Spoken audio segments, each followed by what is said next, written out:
Everyone, circle of education welcomes you. हम forms of literature की series कर रहे हैं और इस सीरीज़ की ये लास्ट वीडियो है और इसी वीडियो के साथ हम अपने फॉर्म्स ऑफ लिटरेचर की सीरीज़ को कंप्लीट करेंगे।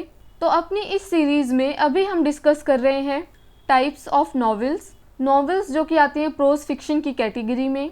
और नॉवेल्स में अब तक हम मोर देन 10 टाइप्स डिस्कस कर चुके हैं। अगर आपने अब तक वो वीडियो नहीं देखी है तो चैनल की प्लेलिस्ट में जाके चेक कर लें।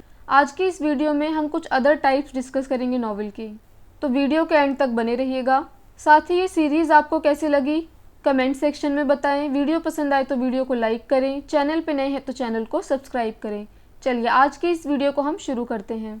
तो शुरुआत करेंगे हम साइंस फिक्शन से, यानी नॉवेल्स कुछ ऐसी होती हैं जो कि साइंस फिक्शन की कैटेगरी में आती हैं। अब हमें कैसे पता चलेगा कि ये नॉवेल जो है वो साइंस फिक्शन की कैटेगरी में आती हैं, तो चलिए जानते हैं। A genre of speculative fiction that typically deals with imaginative and futuristic concepts such as advanced science and technology, robots, outer space exploration, time travel, parallel universe etc.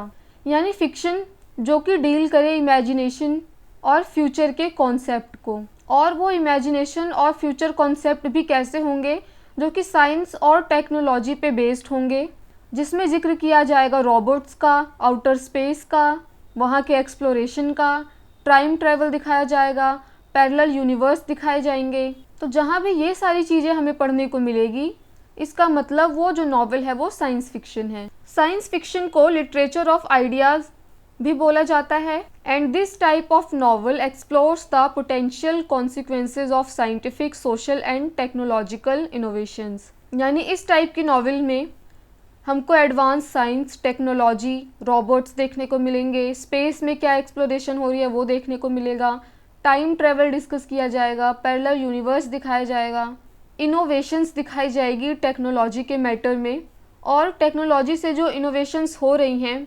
Scientific जो innovations हैं उनके क्या कॉन्सिक्वेंसेज होंगे future में, यानी उनके क्या परिणाम होंगे, ये सब हमें देखने को मिलता है साइंस फिक्शन में। चलिए साइंस फिक्शन के कुछ एग्जाम्पल्स देख लेते हैं। तो H.G. वेल्स जो हैं उनको कंसिडर किया जाता है कि वो साइंस फिक्शन के शेक्सपियर हैं। उनके कुछ वर्क हैं, द टाइम मशीन जो कि आई थी 1895 में, द इनविजिबल मैन जो कि आप सब ने कभी ना कभी अपने स्कूल या कॉलेज में पढ़ा होगा, जो कि आई थी 1897 में, the War of the Worlds जो कि आई थी 1898 में। मैरी शैली का भी एक वर्क है फ्रैंकेनस्टीन जो कि आई थी 1818 में। फ्रैंकेनस्टीन जो है ये साइंस फिक्शन की कैटेगरी में भी इसको देखा जाता है और कई बार इसको गोथिक नॉवेल की कैटेगरी में भी देखा जाता है। चलिए मूव करते हैं अनदर टाइप पे, साइबरपंक।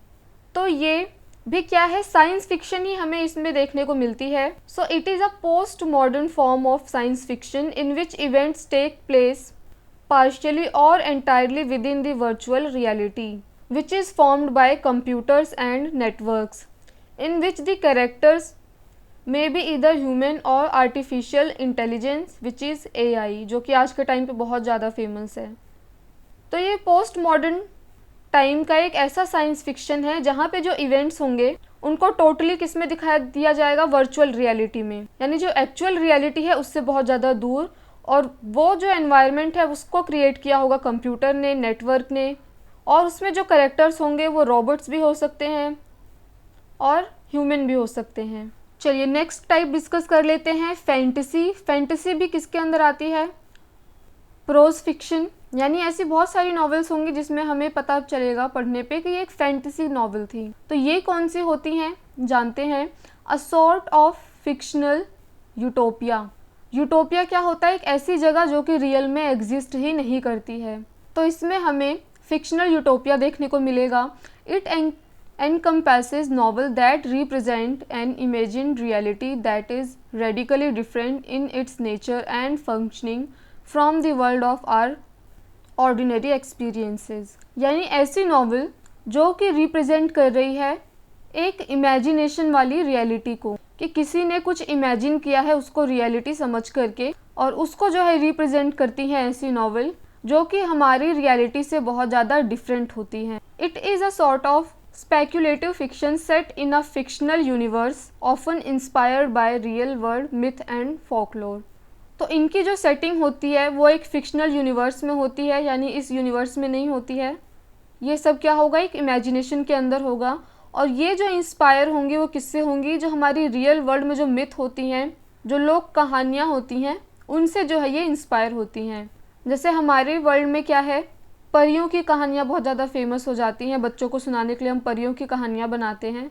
अब रियलिटी में तो ये एग्जिस्ट नहीं करते हैं, तो ये क्या है, रियल वर्ल्ड के ये मिथ हैं और इन्हीं को जो है स्टोरी के फॉर्म में दिखाया जाता है एज अ रियलिटी। और ये स्टोरी जो है वो आती हैं फैंटेसी में। एंड मोस्ट फैंटेसीज नॉवल जो होती हैं वो यूज़ करती हैं मैजिक को और other super natural elements as a main plot, theme और सेटिंग।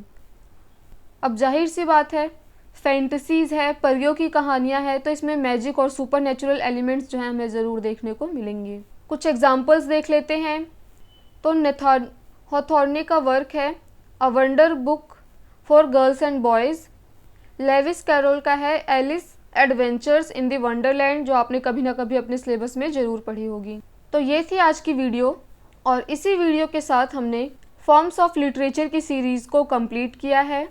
फॉर्म्स ऑफ लिटरेचर की सीरीज़ में जिसमें हमने पोइट्री को बहुत ही डिटेल में डिस्कस किया, उसके टाइप्स को डिस्कस किया, ड्रामा क्या होता है, ड्रामा के कितने टाइप होते हैं इसको डिस्कस किया, और फिर प्रोज़ में नॉन फिक्शन और फिक्शन को बहुत ही डिटेल में डिस्कस किया। तो अगर आपने अब तक वो वीडियोज़ नहीं देखी है तो चैनल की प्लेलिस्ट में जाके चेक कर लें। ये सीरीज़ आपको कैसी लगी कमेंट सेक्शन में बताएं। चैनल पे नए हैं तो चैनल को सब्सक्राइब करें। Thanks for watching this video.